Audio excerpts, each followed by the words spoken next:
Hello guys, আজ নিয়ে এলাম নতুন একটা রেসিপি নিরামিষ, কিন্তু এত টেস্টি খেতে হয়।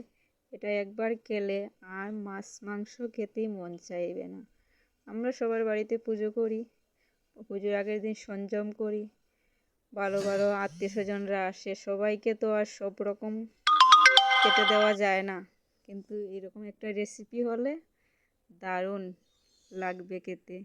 আর সবাই অনায়াসে খেয়ে নেবে, সব কেউর মনে কোনো সংকোচ থাকবে না, ভালোই লাগবে খেতে। তোমরা অবশ্যই বাড়িতে একবার ট্রাই করে দেখো।